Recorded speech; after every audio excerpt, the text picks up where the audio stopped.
Hello, everyone out there, and welcome back to the Elite Racing Network. Tonight, we're going to bring you live action from Homestead-Miami Speedway for the Decor Tipo 150. Should be a great race tonight. Joining me in the booth tonight, as always, is race controller and co-announcer up here, Jacob Adams, and Dave Huck up here as our producer.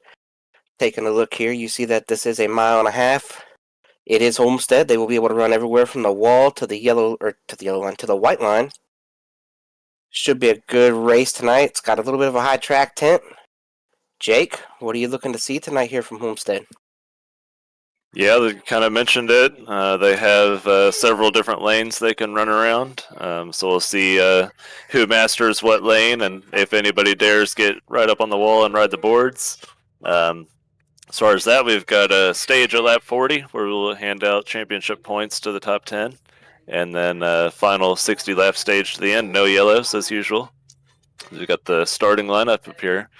Looks like John Cutlip has taken the pole. Ethan Stanley second. Ethan Burrell third. JP Phillips fourth. Tom Bourne, Corey Abbott, Tommy Ryan, Tyler Fody, Brandon Wilkinson, and Matthew Weeks, the top 10. R.C. Anderson 11th. Justin Wadsworth 12th.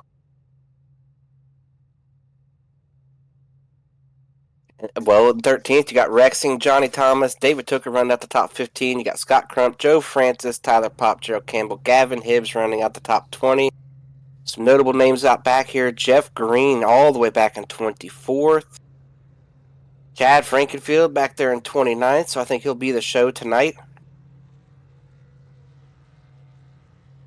Of course, this is the Mark Rebilas Photography Series. He will roll off 39th tonight. Do want to get a couple of things out of the way here at the start of this race.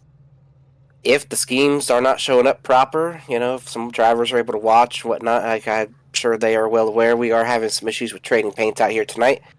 And it is a trading paint issue, so they're working through that. Maybe it'll be fixed by the end of the race, maybe it won't, but that's something that we are working through right now, so you might not see these paint schemes quite like they are intended to be seen tonight.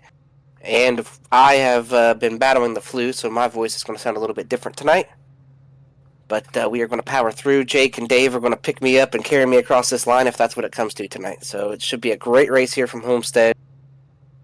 Whether I'm able to talk or not all the way through, the racing's still going to be great. We're going to be running all over this place. We're going to have high tire wear tonight. It's going to be a great race. I'm really excited to see this, and just a little bit of time I've spent on the sim. And I know that each of you guys have spent some time and churning some laps here at this very racetrack, but I'm going to ask you first, Jake. What does this track do different now that we've had these updates and the new model and all these things that we've gotten over the last couple of weeks? Yeah, so really, like we kind of talked about, you can move around and do whatever you want, basically, any lane around here. Really, we just got the new art for the track. Got all the logos and colors updated, so the track looks a little nicer. And go from there. Hopefully see a good race tonight. Yeah, and you mentioned new art. I believe this is like we didn't get a new scan per se, but it was like they remastered the old one. They changed the bumps around, changed some things around, tried to update it to. From these OG tracks that have been on here the longest, and with their new software and their new technique, they were able to update it. But Dave, we'll get your thoughts about Homestead on the first caution, because I do think we're going to have one. But right now, the green is about to come out. Cutlip's bringing them down. Green flag. Looks like a pretty good launch for most everybody here. Heading down for turn number 1. Already 3 wide in the mid-pack here. We got the 83 of Johnny Thomas trying to work up the track. Going backwards, though, trying to make that pass as Cutlip gets cleared off of turn 2. Pulls right up in front of Stanley. They head for turn 3. And you're going to see a lot of these guys probably try to stick to the bottom. I know that you can save the tires running anywhere in real life. It's all about how you manage it. And I think that's a little bit better on the sim now. But for the most part, if you're running the top, you're probably burning the tires up. Yeah, it's pretty much the opposite of what we watched in the Cup race last night, where the higher they were saving their tires the best. It's always pretty much on iRacing here been right around the bottom to save your tires, and the further up you go, the more heat you put in them, more heat, quicker wear. Already we see a bunch of different lines running here. Nobody quite up to the wall yet. Yeah, and one thing I've noticed with the new stuff that we've got going on, it is a little bit easier to run against the fence. It's hard to master, but you can go into the corner at the wall, and you can really find that Larson line if you work at it and you try to hit it. You're going to hit the wall 15 or 20 times if you're doing it right. But, man, it's a lot of fun to be able to run right against the fence like that. A lot of good racing all the way through the field here, too. We've got Justin Wadsworth. We got David Tooker, Jared Rexing, Weeks, the 90 of Crump. No, that is the 90 of Crump driving into the back of David Tooker. Heavy damage to both cars. Not sure what happened there.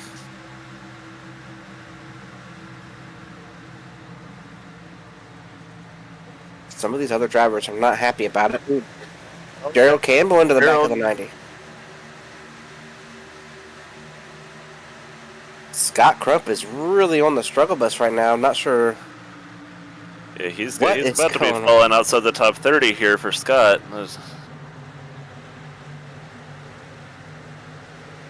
Heard some drivers not so happy. Matthew Weeks being one of them. Oh yeah. Yeah, I mean, he drove down in there, got into the back of a car, then he got into the back of himself.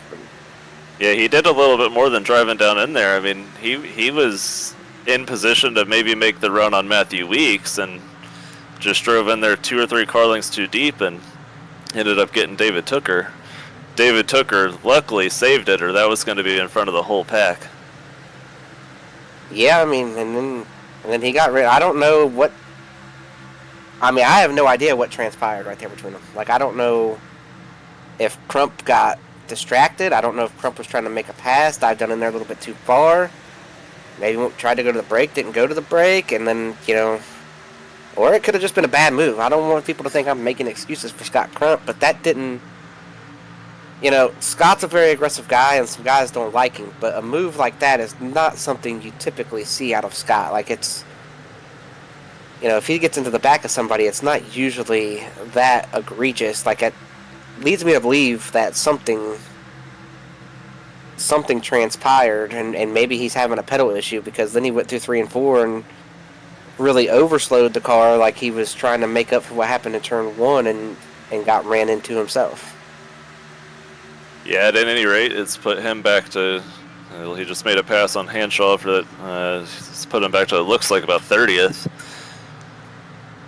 So net loss for him for sure, and now we'll have to see if maybe there's some pit strategy or something along the way to get the 90 back towards the front.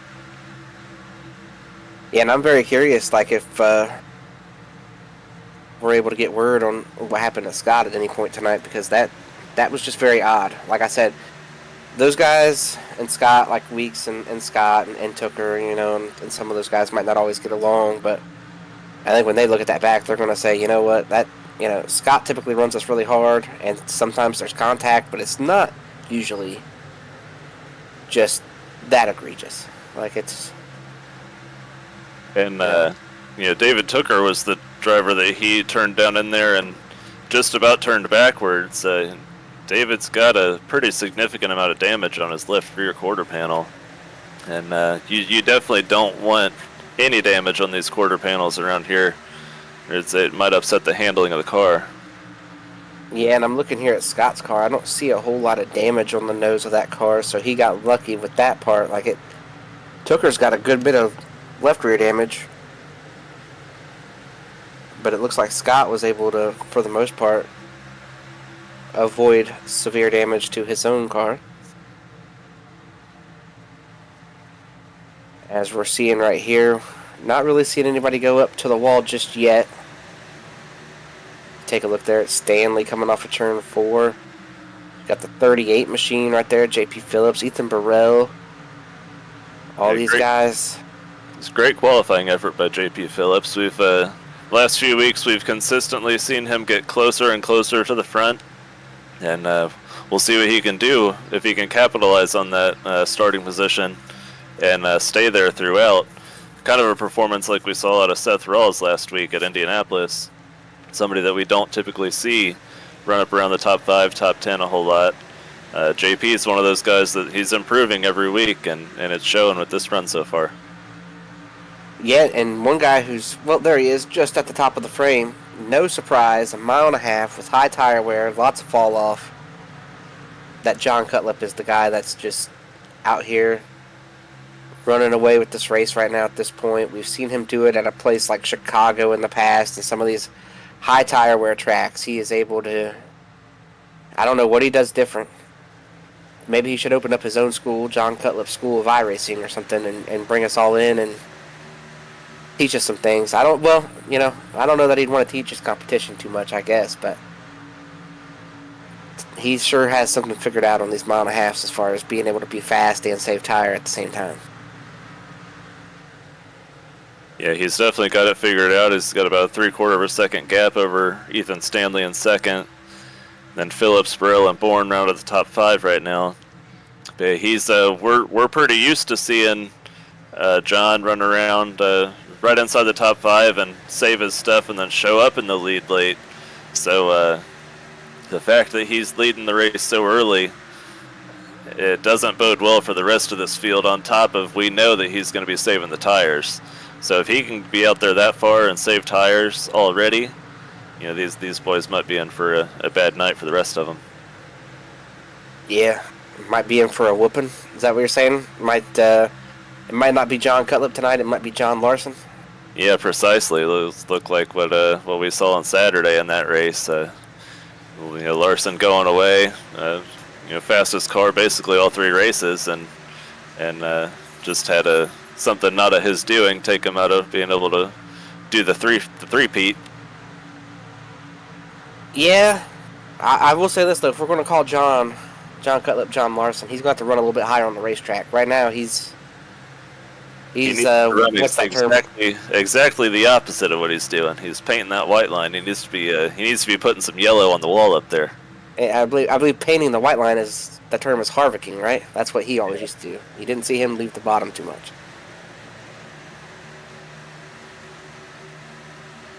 And those are, Kevin Harvick, Kyle Larson, 2 guys who are really good at worn out 1.5 miles.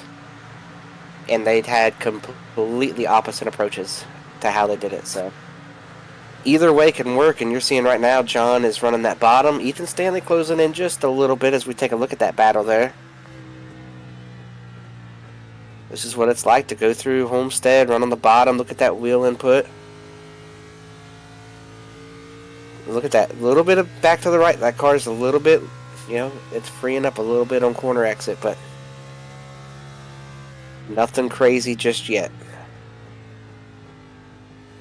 And your goal is to do that the least amount of times. You do not want to burn the rear tires up. Every slide, it takes a little bit of life out of the tire. On iRacing, the way that works is it's going to take a little bit of life out of tire.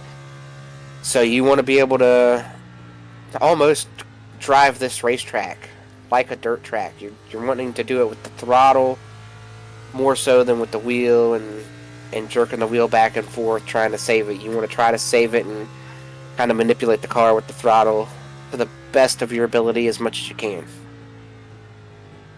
Yeah, I tell you, one thing he's doing a really good job of is he's getting his wheel back straight pretty early. See, like right here, his wheel's almost back straight, and he's still exiting the corner. So that tells me he's not tight. He's not really fighting, the bad handling, and that should help him save that right front tire. Not having to do a whole lot of extra inputs on exit. And now, we both know from experience, Jake, if you went up and ran the wall, you would be faster. And maybe even a good bit faster, but there would be a time limit on how long you would be faster before it was just gone. Because when you go up there, you're going to carry more throttle. You're going to be a little freer. You know, if you were starting to get tight, you would go up there, it would free the car up. But it's high risk, high reward. So you kind of got to make sure you do it at a time when you can kind of maximize the time to do it. Maybe we're getting close to that 20 laps. You know, maybe right now is the time that, you know, you're not really still saving tire. Now everybody's kind of running to the max. Even if you took off saving tire, you're not actively trying to go slower anymore. You're not actively trying to take care of it per se like you were at the start of this race. And we saw at the back end of that camera shot, Ethan Burrell came off turn 2 about as high as we've seen anybody do it yet.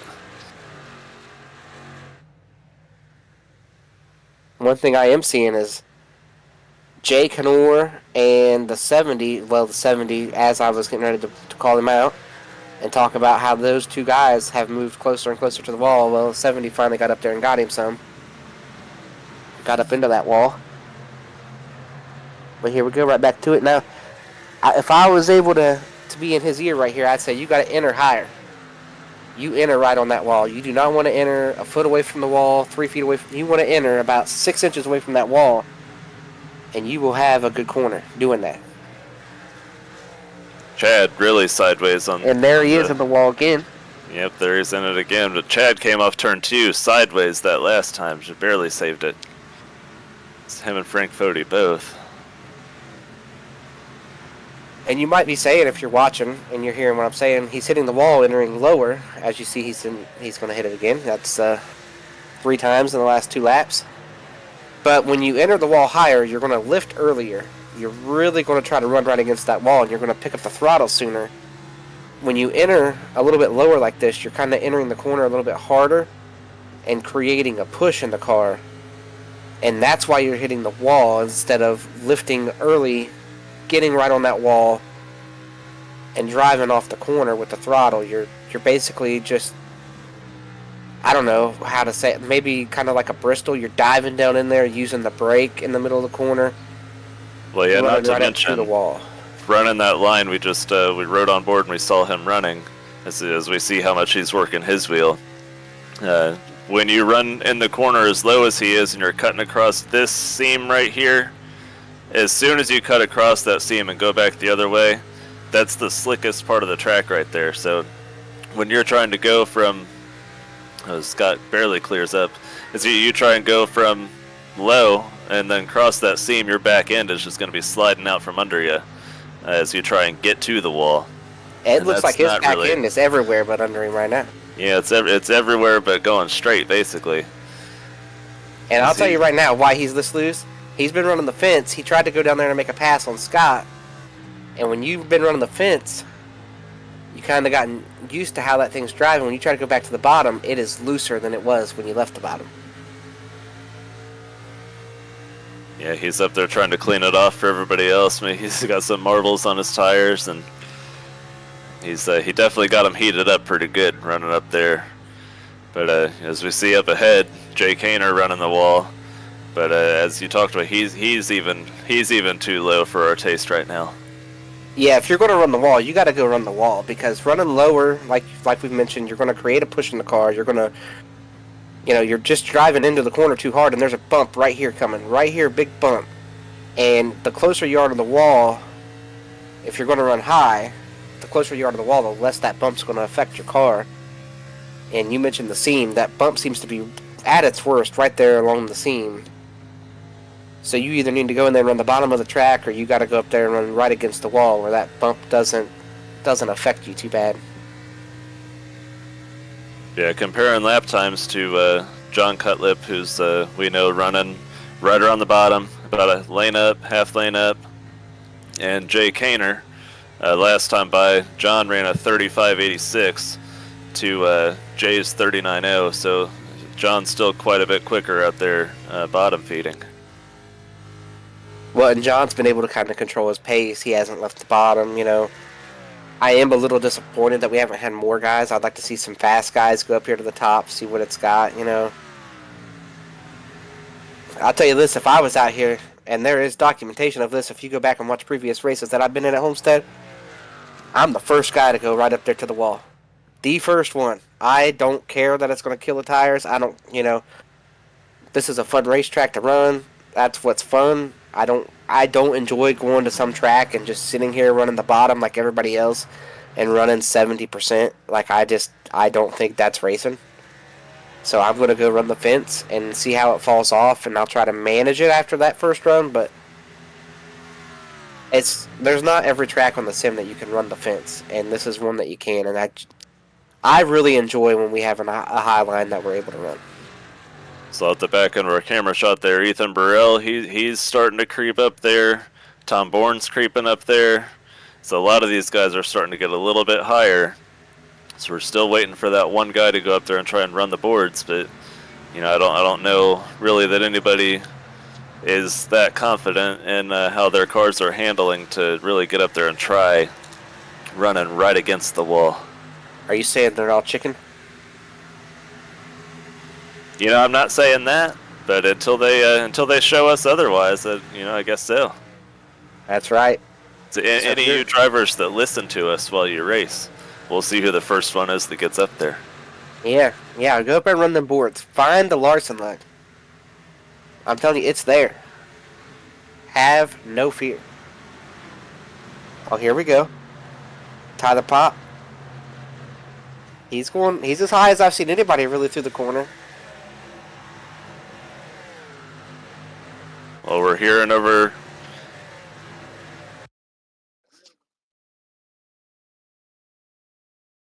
So we've got a caution. David Tooker, Scott Crump.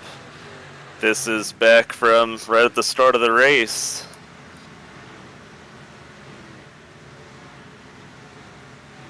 Oh, well. Oh.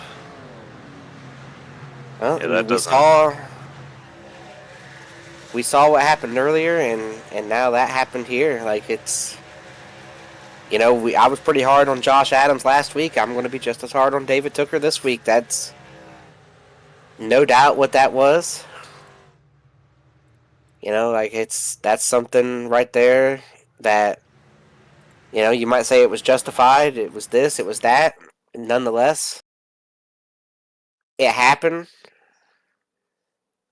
Scott Crump could not turn off the wall. He said he had no wheel, had to stop on the racetrack up against the wall. One thing that might have...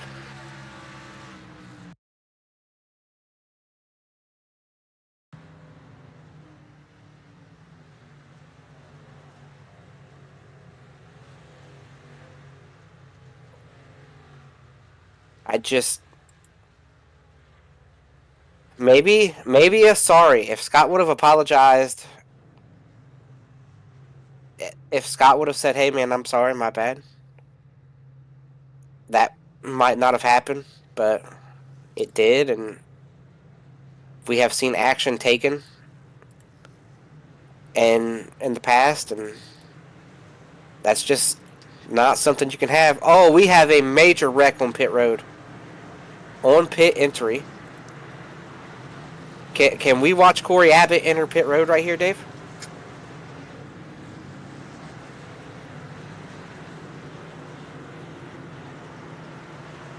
Let me see if I can find him entering pit lane.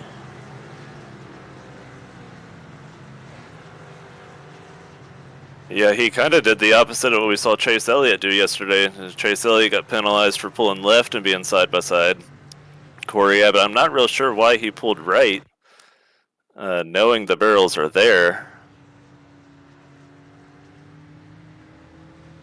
Well, I've been telling everybody to find that Larson line, and this is not what I had in mind when I was telling everybody to find the Larson line.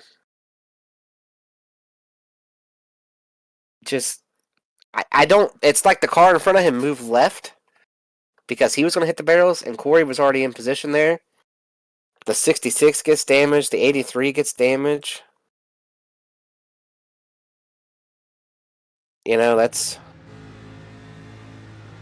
That's awful.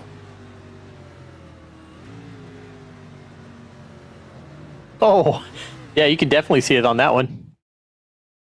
You can see the car in front of him jerks left, and he was just right behind. He didn't even see the barrels until that car jerks to the left. And then there it was.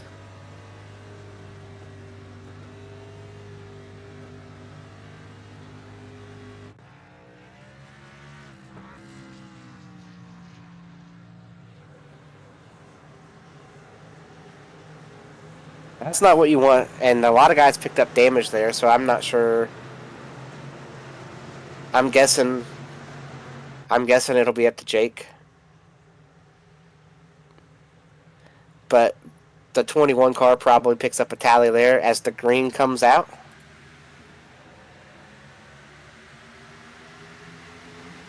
Oh, RC looking 3 wide. Tyler Pop with the block.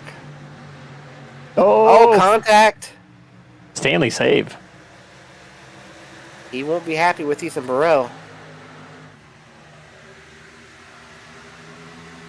There was contact from the 37 to the 91 there. Oh, it sounds like Stanley took credit for it and must have turned down on him. Now here's Fody. Burrell. That's more along the lines of what we want to see. We're seeing him on this restart using every single line possible all the way through the pack.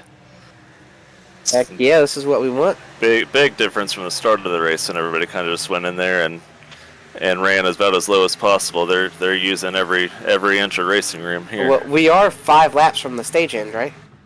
Yep, the conclusion of lap 40 will have the conclusion of the point stage. I got a question for you here, and I'll let you fill us in on the tally. Does the 21 also pick up a tally since he gave a bunch of cars damage on pit road? Yeah, I was still reviewing the 19 and the 90 there. I saw a little bit of what happened on pit entry. I would be giving Corey Abbott also a tally for running those barrels, and 3 or 4 cars behind him ran into him, so definitely put some damage on all those cars as well. And then there was a tally for the incident as well, correct? Correct. Yeah, the incident isn't per se what brought out the caution per se, but David Tooker did get a severe damage tally on the 90, and then as we saw, the 90 was blown up. He was missing a tire. That car wasn't going to roll around. Stopped on the high side of the track there and brought out the yellow. You couldn't really fault Scott at all for not rolling that thing when it wasn't going to roll. Very true. Now you're seeing here the 37 running up there trying to win the stage, the 40 trying to hold off the 11.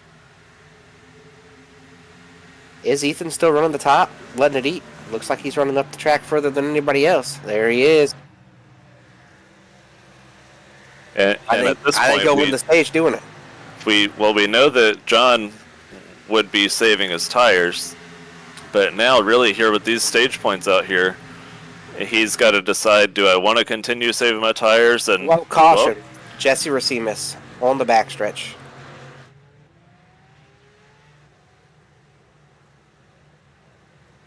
And this is going to be the stage. End of 38 now becomes the stage end. So give it to Cutlet, followed by Burrell, Fody, Weeks, Stanley, JP Phillips, RC Anderson, Jared Rexing, Tyler Pop, Brandon Wilkerson will be getting stage points. Taking a look here at the incident. Ooh, Frank Fody's going to get loose, come down the track, get into the 70. Frank's going to hang on to it, but the 70... Oh, he gets it back to the right. Almost... Oh. Noses that thing into the wall. These guys have 2 sets of tires left. I don't know about coming and getting them here. Some are going to. Is everybody going to? I don't know about this call forever. I would be on team stay out right here.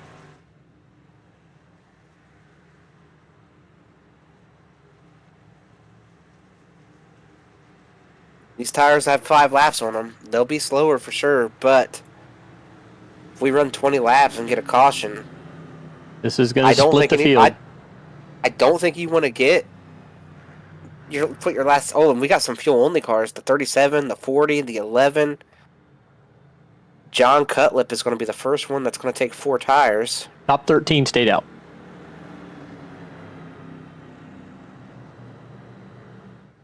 Well, there's a couple things I don't agree with right here. And we'll cover it when we get back, but we are going to take our first commercial break right now. So stick with us. We'll be back on the other side of this break. 3 years of sellout crowds, 3 years of edge-of-your-seat action, 3 years of jaw-dropping finishes. Worldwide Technology Raceway has rocked the world of NASCAR, and now NASCAR is giving us another reason to celebrate. The 2025 NASCAR Cup Series Championship Playoffs are coming Sunday, September 7th, 2025. Just when you thought the racing couldn't get any more intense, now every single lap matters. One wrong move could be the difference between elimination and being crowned the king.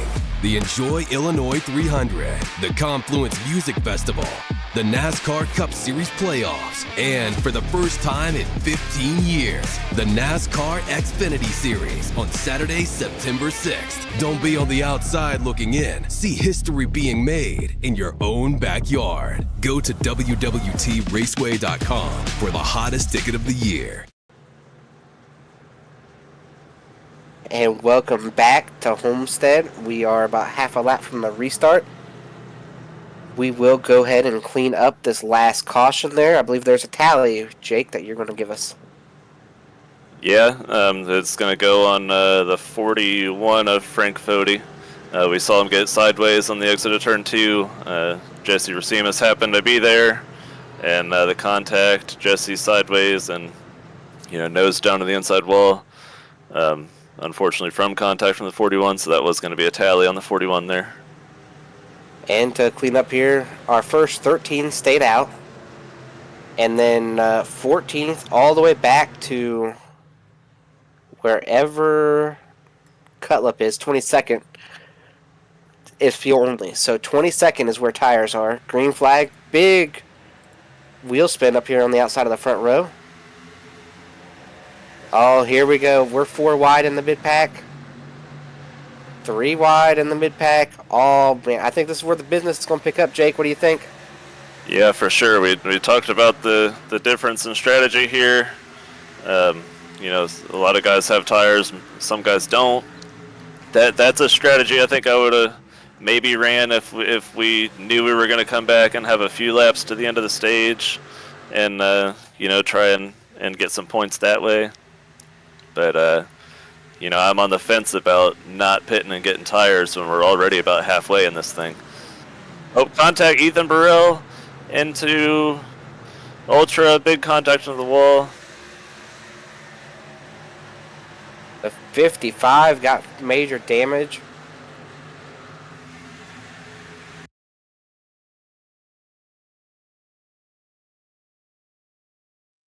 Just not knowing they're for. That's guys who pitted. Just being super aggressive.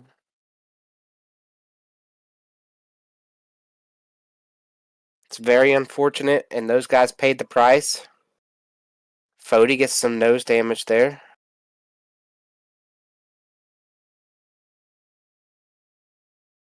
I know Brandon is not happy about the situation that just transpired. I'm sure Joe Francis, not thrilled.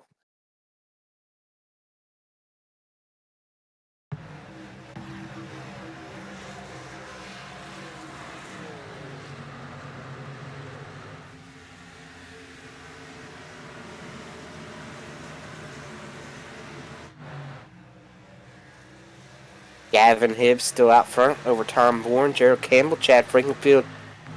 Jay is right there in 5th. Gavin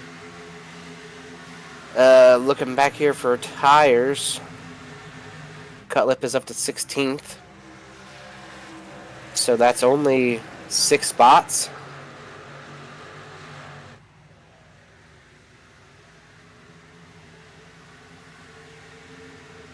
Big move here by Cutlip. Being aggressive. I mean, and you gotta be. You played the strategy. You almost have to to attack. Well, yeah, you have to be. So you never know if that was the last caution or not. And, if that was the last caution, then these guys that have the tires are obviously going to, benefit from that. But they've also, if you're cut lip, you have to be mindful to save your tires so that you have enough tire to get all the way up there and be able to make the passes that he needs to get up there and win the race still. But something tells me that we're probably not done with the yellows. And I'll tell you what, Cutlip and anybody who took tires there, they got one set left lane in the pit. So a caution anytime in the next probably handful of laps.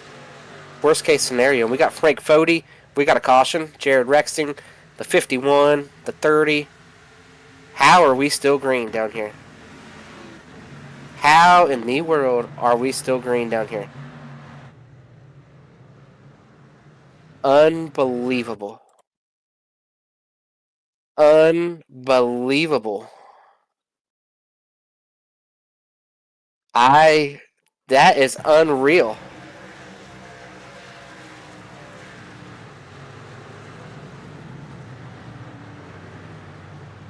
I am at a loss for words, guys.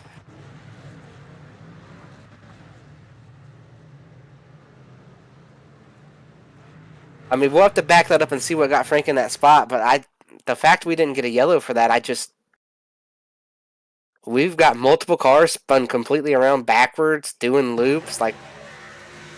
I think the reason why the caution might not have came out is I don't know if it's just on my end, is there are one or two of them that weren't there, so I don't know if maybe they didn't trigger the caution somehow. I had them all there for me. When I went back and looked, I had that whole group of cars. Like, wow. Like, I just don't know.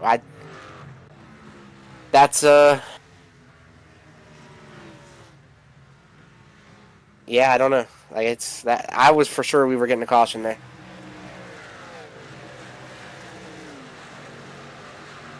But nonetheless, we did not get a caution. That is good for John Cutlip. He wants to see us stay green probably until. I mean, if you're John Cutlip, you want to get to at least 70 to go. That way you feel good about putting your last set on, because if we get a caution at this point, or anytime in that next 10 or 15 laps, you're probably not too confident putting on your last set of tires. Like, we've seen John do this a couple times where he's looked like he has been the best car and plays the wrong strategy from out front and has to save tire, manage tire, do something. Like, it's when you're the leader, you do not need to burn through your tires.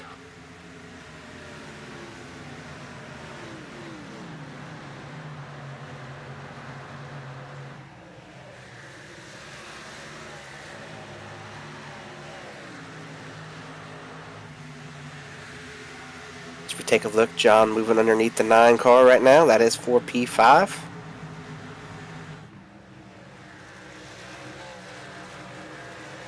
Well, and there's a tally popping up on the screen. Tell us about it there, Jake. Yeah, I had we saw the carnage in turn 3 and wondered where it happened. We had the 12 and the 41 get together. The 12 pretty much stayed running his line and had Frank fade down in front of him going into turn 3. And Frank took the ride through the grass and came up, and then we weren't sure why the yellow didn't come out. Still not real sure. But, unfortunately that is going to be the end of Frank's night. Oh, contact there. Oh, and Tooker gets into the wall. Big checkup behind Dustin Dewar. We're seeing Tyler Fody and Ethan Stanley make their way all the way to the back right now. Not quite sure what that situation is. We do know they pitted for fuel only on that last caution. So they did not get the tires, but they got the fuel, and I guess maybe they're thinking if it runs green to the end, they'll make it, and maybe the guys with tires had too much pace on the short run here, and we'll come back later. I don't know. I'm not real sure. Yeah, I'm kind of surprised to see the tires hold up so well, and that the guys that have the tires haven't gotten by as quick as I would have maybe I guess they would have. Well, I mean, let's make sure we're clear here. Not a whole lot of guys got tires. Like, there was only a small group of cars that got tires. Most everybody that pitted there, when I just mentioned it, like the 40 car, the 91, 37, the 19, most everybody that pitted there, that was a fuel only stop. John was one of maybe 5 or 6 guys that got tires. So it's not like we had a bunch of guys get tires. I think the 20s on tires, maybe the 13, and after that I couldn't even begin to tell you. Maybe the 8. I feel confident that group right there, those guys I just named are the guys that got tires. The 20, the 8, the 13, and John himself. Those are the guys I believe that got tires.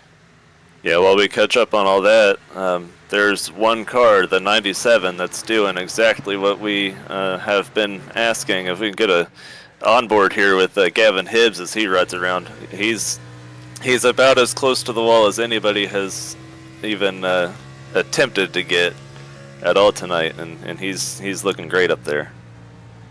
Look at that, and then right there on the high side, run right there against that fence, pick the throttle back up, driver always in the fence. Oh, and yep, as soon as we ride along with him, he's in the fence. He's gonna, maybe he got intimidated by Big Yellow coming up behind him, and stuffed it there. And it looked like he might have got a little loose, got it with the right rear, and it brought the whole car back around in there to him. Oh, and there it is again.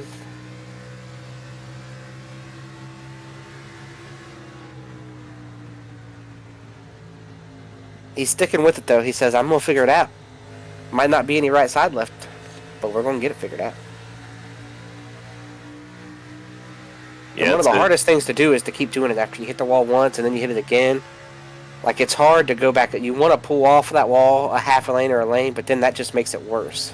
Is that a little bit of a block we saw out of Gerald Campbell onto Chad right there out of Gavin's windshield? We saw Chad try to make a run. That was good contact. I would not want to block either one of those drivers because you're asking to get wrecked. Neither one of those drivers like it when somebody blocks them.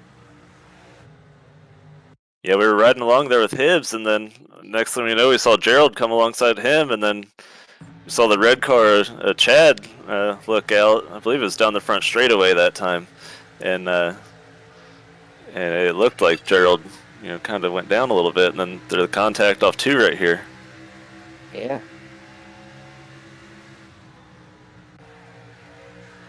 Taking a look back at it. Chad now racing the 13, another car we believe that got tires.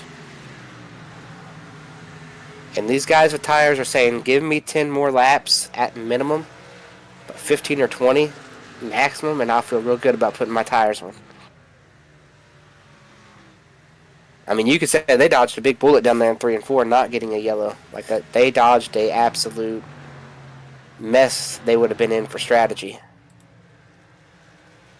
Yeah, they definitely did, and unfortunately here is the race controller. We're always kind of told to just let the yellows happen as they may by iRacing. So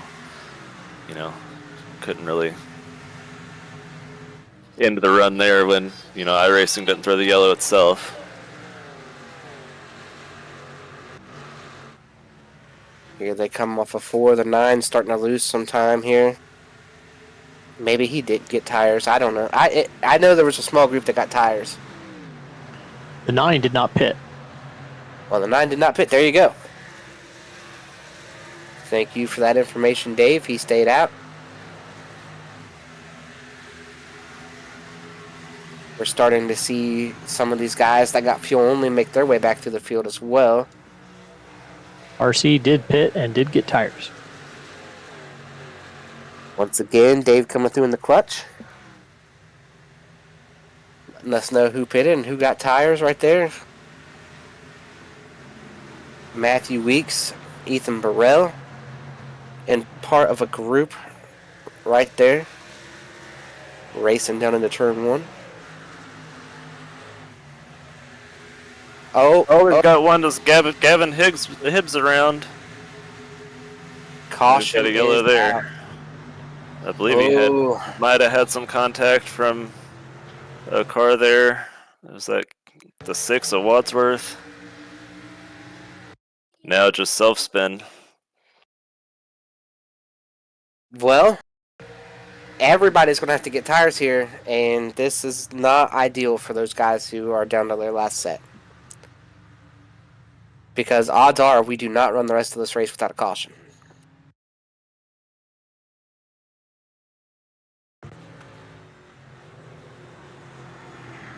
So we look for everybody to be on pit road here. We're going to get in one more break. It'll be our last break of the race, so stick with us. On the other side of the break, we'll be live from Homestead on the Elite Racing Network all the way to the checker flag. They walk among us, but at 240 miles per hour, they become something more. They're thrill seekers, risk takers, and maybe just a little bit unhinged.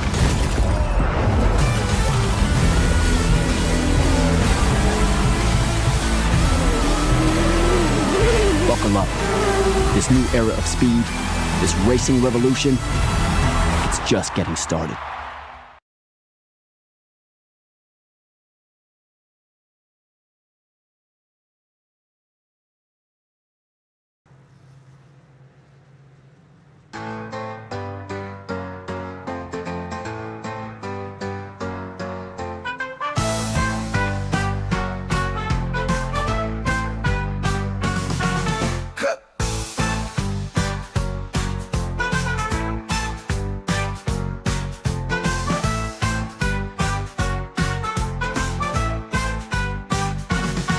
To win the blue egg, you're always in the pole position, leading your brand toward victory lane. Don't spin your wheels, accelerate success with blue egg, fueling small businesses to win big.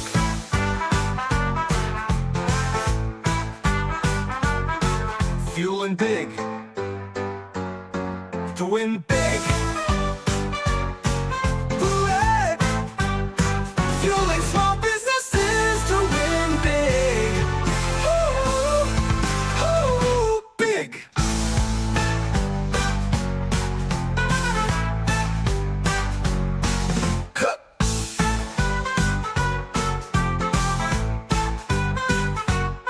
To win big, you're always in the pole position, leading your brand toward victory lane. Don't spin your wheels, accelerate success with blue egg, fueling small businesses to win big. Ooh, win big. And welcome back here to the Decor Depot 150 live from Homestead. We're going to give a shout out to Decor Depot. They are how do you say that word there, Dave? That's pretty much- Purveyors. Purveyors of fine vintage foods on Etsy since 2019. Goods, not foods, goods. Oh, sorry. Vintage goods. Listen, I'm blaming it I on know. the flu. That's fine. I was just helping you. Purveyors of fine vintage goods on Etsy since 2019, based in the foothills of the Pocono Mountains. I am so sorry that I butchered that, Decor. Come back and see us again. We'll read it again before it's over. When I said food, I was like, food on Etsy? I don't know about that, but I'm sure it's out there. Just to bring everybody up to speed here on what they're looking at, we had everybody pit except for the 66 of Tommy Ryan because he was down to his last set. Chose that he wanted to save it. Did not think this was going to be the last caution. Meanwhile, John Cutlip put on his... Oh, Chad Frankenfield. Oh, it's Chad. Big wreck. Oh, it's big. 37 got in there, hit Chad. Oh, the 83. Cars are still getting hit. Cars are still getting hit. I mean, some people came in there way late. I think I'm gonna hold back until we see for sure, but there was some guys that came in there way late. Let's see.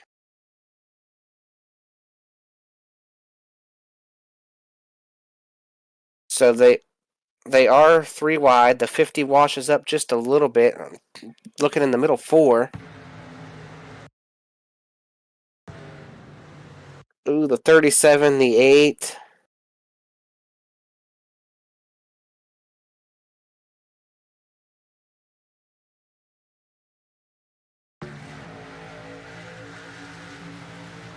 So he's the 00's down there. The 50's right on the seam, moves up off the seam just a little bit.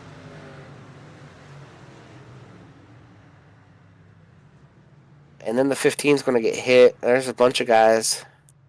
There's a big wreck up in front of this, too. If we can go back and... I mean, you see it right there.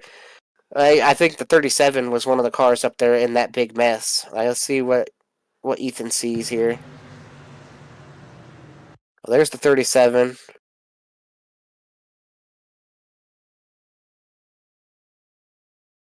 Oh, Fody's going to sneak through. The 12 is involved.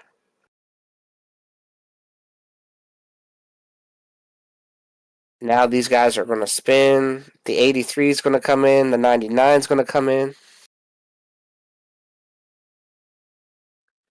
Oh, the 44 comes in there pretty late. Here's the 46 is one that I would like to take a look at. If we can take a look at the 46, you see the 8 coming in. Because I'm pretty sure the 46 came in real late and just walloped somebody.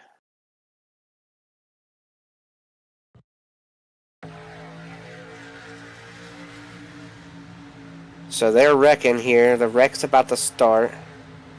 Boom. Wrecking. Caution's out. I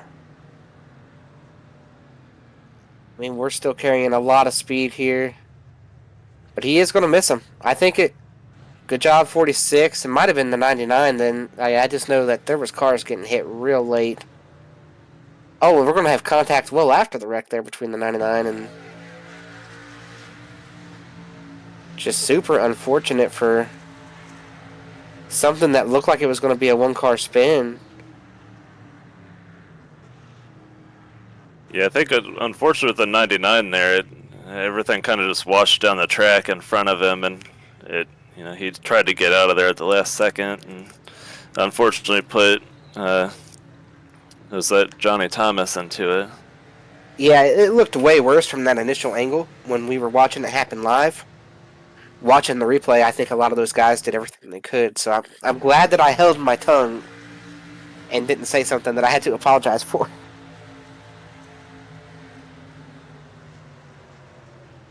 Taking a look here from the 44. Misses the 15. Now, see, that didn't make sense to me. That's the one that didn't make sense to me. He missed the 15, was slowed way down, and then gassed it up. I don't understand why Goody gassed it back up instead of just slowing down and picking his way through the wreck, but it is what it is. The field's coming off of turn 4. We're getting ready to go green already after our pack accident that's supposed to happen up the road here a little bit in Daytona, not down here in Homestead. Green flag is out. Big wheel spin in the mid-pack. It looks like everybody's going to get away clean.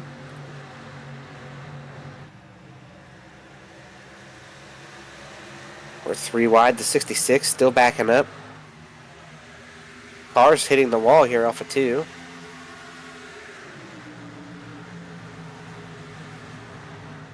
Now we're going to see a lot of different races here. Some of these guys who think we're going to get a caution, they're going to be really aggressive getting track position because they know that they're going to pit again and get tires if the caution comes out between 80, 85, anywhere left in the race. We're going to have guys like John Cutlip, Tyler Pop. They're going to have to save tire. They are going to have to, because they got to go to the end. They don't have any more tires to put on. You look down in those pit boxes, they are empty. There's no rubber left for them to use. There's a rubber shortage in those pit stalls. Yeah, they're hoping they can scrounge up enough funds to go and buy some tires from somebody else, but I don't think that's going to happen either. So yeah, they're praying to the racing gods to keep the green flag out there as long as possible to allow them to not get swallowed up by guys on the other end taking tires here in 10, 15, 20 laps, whenever it may be, if there is another yellow. Yeah, and I believe you got a tally to bring us up to speed on. Yeah, like you talked about, our pack accident there. It started right around the 00, the 50, the 15, all those guys 3 wide down on turn 1. and RC made contact with the 15, and turned him into the pack, and then it was on from there. I did mention that I was gonna look at a lot of the stuff that happened during the caution, but there were cars kind of going everywhere, up and down, back and forth, and guys chose the right line sometimes, and then had somebody come up and cross them at the last second. So not really going to put anything extra on, trying to pick their way through the wreck there. Yeah, and right now we're looking back through this field at some of these guys with tires. I'm seeing Ethan Stanley run up higher than he's ran all night. We're seeing a lot of these guys trying to come and make some track position. And I am here for it. I love to see it. I think we've went far enough now where if a caution were to come out, guys would probably come in and bolt on their last set of tires. And, yeah, you almost have to. The later we get, you're never guaranteed another yellow, and then even if you do get another yellow, there's going to be plenty of guys that don't have the sets on, and we already saw kind of how long it took John to, make up the positions the first time, and some of those guys to make up positions the first time when they put tires on, and or maybe didn't. You're going to need enough time to use the tires. Well, one thing that's going to be working for the rest of the guys that didn't work for John when he did it is there's going to be enough guys to get tires. You're going to probably restart in the top 10 with tires, where John had to restart 22nd. I think if there is a caution at all the rest of this race, John Cutlip will not win this thing. I am 100% confident in that. I am calling that right now. You see our best battle on the track here between the 19 and the 11. Matthew went in riding the wall, and he's going to make the wall work here as he tries to make the pass on his teammate Tooker.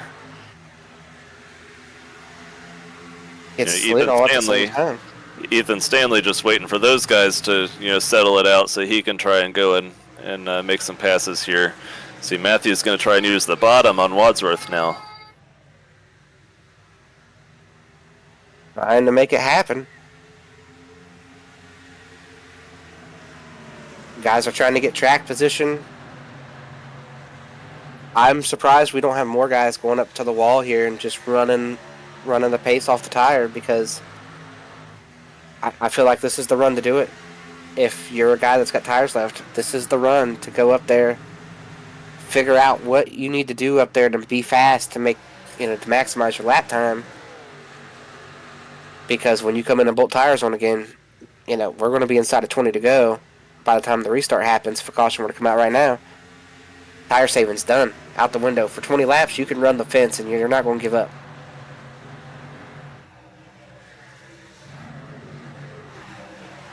This battle rages on. All these guys trying to get their track position back. Gerald Campbell's done a really solid job tonight. Yeah, he's the guy that we saw. We saw Gerald with a lot of speed early in the season. I believe it was at Atlanta that he had his best run of the year, led a lot of laps, and then he's kind of just not really been. We haven't seen much of him recently, and he's popped back up here in the top 5. Very true. And now you see Matthew Weeks trying to work the very top on him. And Gerald's been a guy that's gotten a lot of pace back overall.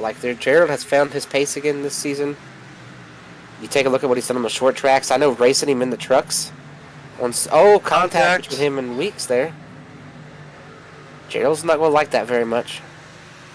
That was almost big. There's 7 or 8 cars following them there, and a great save by Gerald Campbell. I believe Matthew noticed they made the contact and checked up and didn't get all the way up in there, and that wasn't as big as it could have been.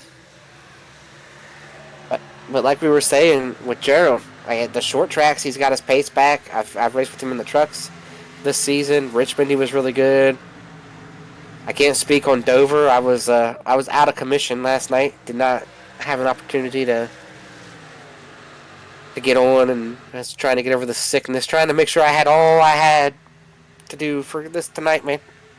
Be up here with you. I was a week ahead of myself. I showed up in Stafford this morning, and had to take a flight all the way down here to Miami. I thought we were going to Stafford tonight. I completely missed the Homestead on the schedule, So, Stafford's a place we would have expected Gerald to run probably really well, being a short track. But that's our next stop on the calendar. Well, there we go. Gerald's going to be real good next week. And short tracks, we got to talk about, probably Chad Frankenfield out here. Of course, our usual suspects, but Scott Crump, will he be able to turn it around at Stafford next week? We'll have to wait and see and tune in to find out. And we still got tonight to finish here at Homestead. But if we look over there on that, we have after this race just 2 more races to decide who's going to be in the playoffs, and there's a lot of guys that are trying to make last few race runs to make a run at the playoffs. And Stafford's a place that we don't run stock cars on a whole lot, so that's probably going to be a place that people are going to be wanting to practice a lot. Because then obviously Daytona's a crapshoot. You kind of just show up there and whatever happens. And I believe we went to Stafford in the trucks recently. So Tyler Fody running that top through 1 and 2. Got a big run on Wadsworth, made the elevator move to the bottom. Is he going to be able to make that pass? This really close quarters racing there with Gerald Campbell and Ethan Stanley. And Tyler Fody, he's coming. Gerald's losing a lot of his track position. I think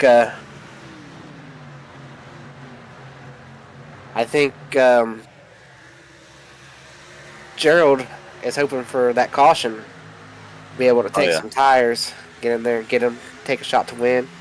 Tyler Pop going after RC up here. This is for second place. He's going to wash up. Contact. They survived. Yeah, man. If you don't think winning matters, that's Tyler Pop. I don't believe he's ever won a race in Elite. And he sees Jonathan Cutlip out the windshield, relatively close right there. He's like, hey, if I can just pass the 50, I might be able to go out and win this thing, steal one. And ran in there and got up the track a little bit. Luckily, they were pretty flush with the doors right there, and he didn't turn them around.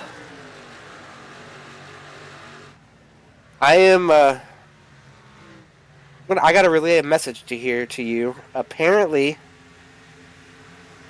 they are wanting to look at Tyler Pop for a damage tally for the wreck earlier after the caution. I don't know if you can go back and look at that or not there, Jake, but that is some information I have been given and something people are asking about. So yeah, I'll give that one a look as soon as we wrap up here. So we've got a big race going for second. Just wanted down to 13 laps to go. Does anybody have anything for John Cutlip? If anybody does, it's one of those 2 guys battling for second right now. And then are they going to run their stuff off and let Matthew Weeks up there with a shot to go back to back? I think the question about anybody having anything for John Cutlip is, do you think we're going to run caution free? Because if we run caution free, probably not. But if we get a yellow, it's going to be crazy. It's going to go like kind of like Larson did on Saturday, dominated the race, but the path to victory probably not there if we get a yellow. Yeah, we know. But right now, looking at the screen, looking back through there, single filed out. I don't see any reason for us to get a yellow in the near future. Yeah, we know Tommy Ryan, he's sitting back there in 17th, 14 seconds off the pace. He was our leader when we restarted. He's begging for a yellow so he can put on some tires. Yeah, there's a handful of guys that still have that one set to bolt on that they really want it, and we're looking here at the leader that doesn't want that yellow. Well, you say a handful of guys who've got that set to bolt on. Most of the field has the set lane in the pits. I think the 5 and 13 and the 50 are the only ones who don't have a set lane. And it's worked so far. Like, if it runs green to the end, great strategy call. It's, they're sitting there first, second, and third. But if we get a caution, I don't know that there's a scenario that plays out where they finish in the top 20. No, I don't think they'd finish anywhere near the top 20. We already saw what happened with. We mentioned Tommy Ryan. He fell back to 26th. We saw him stay out without the tires, and that hasn't worked out well for him. So we see Tyler Fode back there trying to make a pass on his teammate Stanley for 6th place. Looks like he will be successful driving to the back of David Tooker. Weeks is looking like he's going to get around the 50. Seems to be falling off. There goes Weeks around the 50. Jared Rexing all the way up high by the wall. Major damage on that machine. Matthew's a guy that, we haven't talked a whole lot about him tonight. But he's a guy that kind of just lays in hiding, lets the race happen at the start, and then kind of just shows up at the end like a Mark Martin or Matt Kenseth or whatever, and he's there. He's a second back. Don't count him out just yet. It's going to be a obviously tall undertaking to get up there and do anything, but don't count out that 11 just yet. I'm going to take a page out of DW's book from the 2001 All-Star race when Jeff Gordon got the lead there with 10 to go. Without a caution, Cutlip's got it. It's over. So unless something happens for a caution to come out, I think we can go ahead and start, engraving Cutlip's name on the trophy here at Homestead. Yeah, it seems just about every week we talk to John, we tell him, hey, come back and talk to us next week, and this week he's taking that to heart. He's going to be the last one we talk to by the looks of it. And that is looking true. Tyler Pop's trying. He's in there wanting to get up there. But there is really a little bit of the lap traffic here, and John wasn't able to come out and complete his corner coming around the 44, and that's just a little bit of time for those other guys to make up. And now we got lap traffic out of the way, but with faster lap traffic behind him, Goody might blow up if he gets a shove down the front stretch from the 97. Goody driving around here with no hood, getting a lot of air to that motor. Taking a look at John, continuing to open up his gap. Weeks moving out. Oh, 97. Oh, loose. Saves it. Keeps on trucking.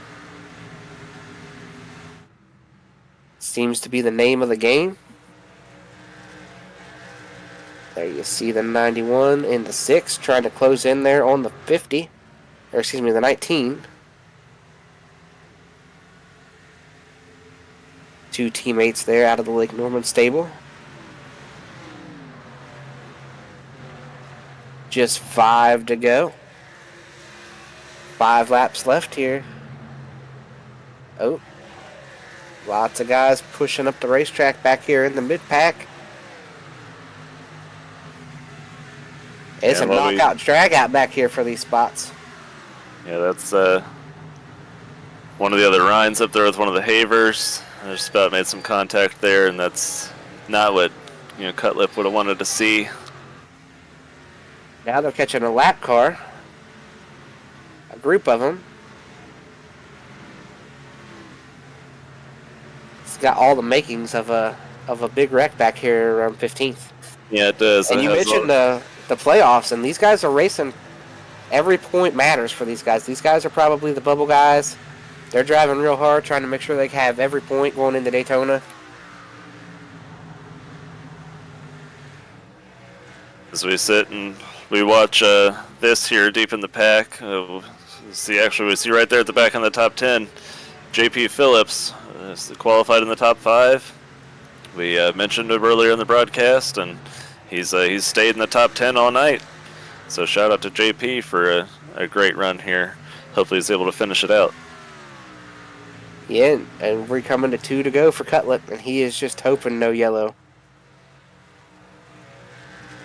The only yellow he wants to see is outside of his windshield, and he's looking at his hood. That's all the yellow he wants to see. He doesn't want to see that cloth waving anywhere.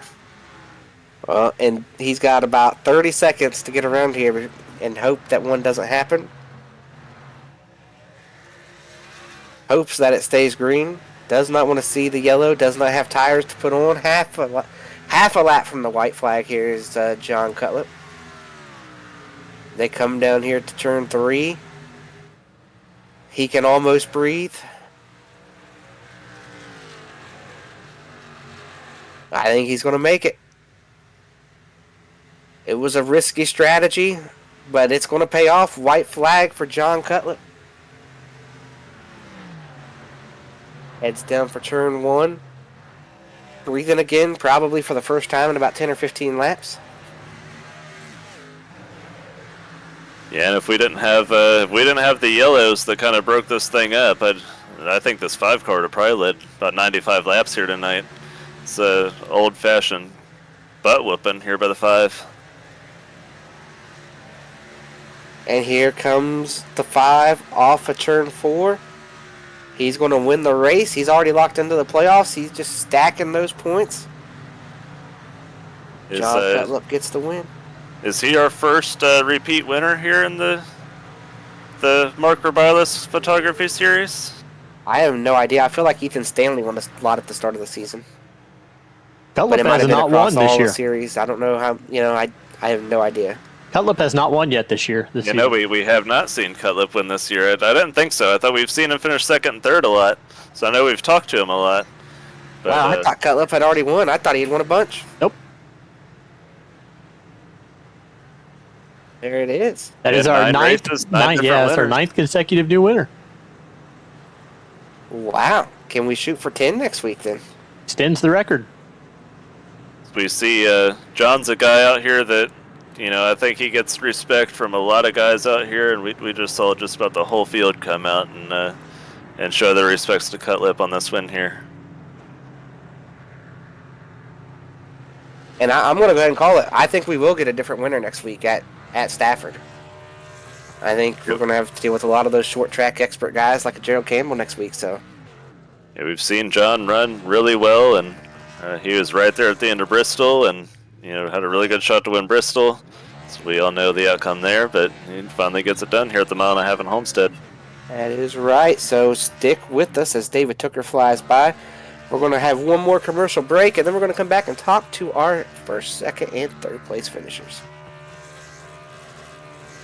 Since 2010, race fans have had one burning question.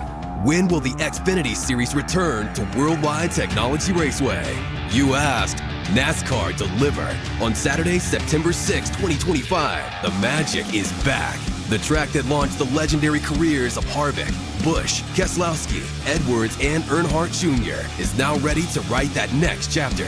We're going to introduce you to a new crop of future champions and Hall of Famers. And in the process, we'll create more of the greatest moments in racing history. NASCAR Weekend 2025, the NASCAR Cup Series Championship Playoffs, the Confluence Music Festival, and now 250 miles of the NASCAR Xfinity Series. 2 incredible races, 1 challenging track, a 3-day party of epic proportions. Go to WWTRaceway.com and lock in your weekend racing and camping packages for as little as $20 down.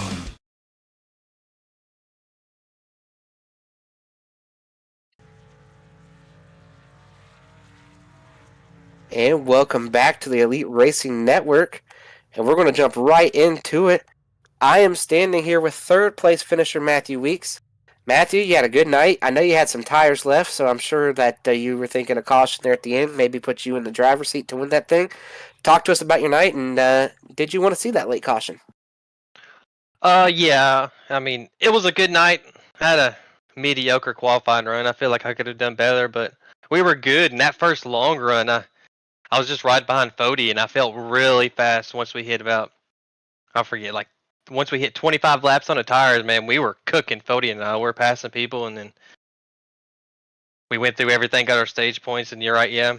We had that, I saved the set because I was thinking we were going to have more cautions, and everything played out to go green at the end there where I saved that extra set. I did want the caution to come out because I felt like, the new tires were so good. I noticed it when we had that 7 or 8 lap run, and people did take tires. Like the difference between us, the guys with tires and us that didn't take tires, it was crazy how different it was with only a few laps. And it was a good night. I was wanting to get up there and race John again like we did at Indy, but I I had to drive through so much traffic just to get to where I was at and burning my tires up. But it was fun. The setup was fun tonight. Track was slick, so I had a good night. All right, Matthew, we won't keep you in here too long because, as you can tell, I've been dealing with a little bit of the flu, and I'll let you get out of here in a hurry. So just who else gets you to the track week in, week out, and what are your expectations as we get ready to head towards the playoffs? I hope you feel better, Chris. Glad you was able to come in here and do the broadcast. Can't wait to go back and watch it. Shout out to my buddy Justin Vandermeer, at JV Designs, painting these amazing schemes. All the Pro Edge guys. Betty watching at home. Hope you enjoyed that. That was a good race. We needed that, and everyone that watched, it was entertaining. I want to say sorry to Ultra and Ethan there. I thought we were 3 going into 1. I didn't, since iRacing doesn't have a 4-wide call, so I apologize to those guys. I thought we were just 3, so I was going to rip the middle, and that kind of messed everything up. So I feel bad. Shout out to Chad for running the league. Mark, who sponsored the league and runs with us. It's huge. A lot of things go into this thing. Oh man, who else? John with a good win. He finally got one, and going into playoffs, I feel good. We started off the season really, really bad. I think before Indy, I was like 30th in points, and we got a lot of stage points and won Indy, and now we got some stage points tonight and finished good. So now we're building that momentum and really starting to find and get hot at the right time, and that's what we need to do right when the playoffs start. And I'm hoping to contend. Last season, I think I won the most in the regular season with the races, 3 wins, and we got knocked out the first round. So I got to do better this season. I got to be there, and I'm trying to win Xfinity Championship. That's one I don't have, and that's one I want to go get. All right, Matthew, I think you are getting hot at the right time with just 2 races left here, Stafford, and then everybody knows Daytona can be a crapshoot. So it's nice that as a driver probably to feel locked in and ready to go and already pointing towards the playoffs. So great run tonight. Thanks for the well wishes. I'm feeling better. The voice doesn't sound great, but I think I'll be just fine come Wednesday. And if you're feeling that bad for me, I sure would like to win on Wednesday if we can help make that happen. Hey, that's not going to happen, Chris. If you can beat Stanley at Sonoma, bro, fuck. Oh, at the road course? Yeah. I might still be sick. All right, man. Y'all have a good one. Hope that was a good race. It was entertaining. All right. See you next week, Matthew. All right, man. All right, Jake, I think you're standing with our second place finisher. Yeah, I've got Tyler Pop down here on pit road next to this 13 car that we've managed to get a second place finish with here tonight. We saw you start kind of mid-pack in 18th and ended up, based on some strategy work and just some good driving, getting through to second. So just go ahead and take us through your night, and how'd everything go for you? Gentlemen, it's nice to talk to you again. Never thought I'd be here. We don't get to do this more often. Yeah. It's been tonight specifically, the car just really felt great. When it's a little bit loose on entry like that, I don't have to baby the right front. I can really make some hay. And it's just pretty rare when that happens. But I love Homestead, and I was just in a groove.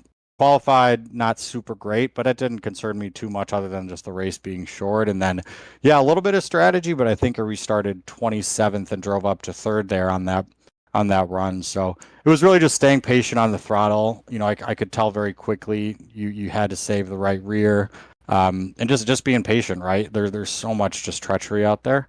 But it was finally good to put it together this week. I think I've had race winning speed, might be a little boastful, but I've definitely been fast enough a few times this year to get it done. So 1 position away, but definitely happy with it. Yeah, we saw you there running in the race for second with RC, and we thought if you could have made that pass on RC, you might have had a shot to go up there and get Cutlip if you could have gotten that done sooner. Do you think you had anything for Cutlip if you could have gotten that move done sooner? Yeah, it's hard to tell. That Cutlip started on the outside on the last restart, and then I knew I started on the outside before. It was going to be really tough to hold off RC because he was going to up there and have the momentum. I think, if I used him up a little bit on the restart, then, maybe I could have pushed him up a little bit and definitely had something. Yeah, I just had to burn off my stuff, but he ran me clean. We rubbed each other a little bit, but it was fun. And then, maybe if I did, I would have been able to get to Cutlip, but I don't know. He had clean air. I think we were pretty even, but it would have at least been nice to have a little bit better restart, keep your track position, and then you're not questioning later on. You've mentioned having a lot better speed here recently. We've got 2 races left until the playoffs with Stafford next week, and then Daytona after that. What's your outlook for starting the playoffs here? Survive Stafford #1. I got to be due on a play track. I feel like I'm there on the last lap every single time. I mean, I usually just ride around in the back and show up at the end. So just really maintain. I missed a couple races this season. I'm still within that playoff hunt. Tonight actually really helps. So, but I'm also going to miss a week of the playoffs being out of town. So going to have a win and get in. But yeah, I mean, it's just a continuation of the season before that. Just really minding my P's and Q's, trying to get better, look at all the other guys, see what they're doing, and just try to get a little bit better every single day. It'll happen eventually. Yeah, so as you mentioned, get better every day, and who's out there helping you get better? All your sponsors and shout outs and whatnot. Yeah, well, I wish I could say I had some help in the team department. I'm just soloing it out here. But in terms of my sponsor on the Car Inc. Talent, it's a headhunting firm that I work for. We do engineering, IT, staffing. So that's on the car. And then just anyone watching, I really appreciate the broadcast that you guys put on. This is definitely the best league I've ever been in. The competition is stout. The broadcasts are awesome. It's just a really fun group, and I'm really excited to be a part of it. Hey, real quick, what's the best broadcast team? Well, I'm biased for you guys because Chris, right. That was the right answer. I'll tell you that. Chris, there was a lot of wrong answers. I like you. You definitely you think outside the box, and Jacob, you're great race control, and just in general, you guys know what you're talking about. I love listening to you guys, so I'm going to go ahead and go with you. Well, all right, we appreciate that. Yeah, we'll have the pop cam next week. I'll tell you that. I was about to say, yeah, hopefully I'm giving you guys something to watch. But yeah, no, I just appreciate it. Yeah, we get to talk to this next guy. It seems about just every week. So how about you get up there and you get up there and talk to us next week? So we'll have a good night, and we'll see you at Stafford. Sounds good, guys. Thanks. All right, Jake. I think you're standing by with our race winner as well. Yeah, I'm standing here with John Cutlip. John, I feel like I've talked to you about 3 or 4 weeks in a row, and this time it happens to be in Victory Lane. So congratulations on that, and just take us through your night. We know you used up all your tires pretty early, and I'm sure you were gripping the steering wheel, holding your breath, just hoping that caution wouldn't come out. Yeah, it was a long final 20 laps. I was trying to hold off Pop and RC. They're trying to get after it, and I was just trying to manage enough of a gap just to keep track position over them. But yeah, it was a tense time at the end. Yeah, no, definitely. When you use all your tires that early, we were up there thinking there's no way they're going to go green to the end, and John's going to finish about 26th, and it happened to work out for you. You're on the right side of the strategy. What went into making the decision to use up the tires pretty early?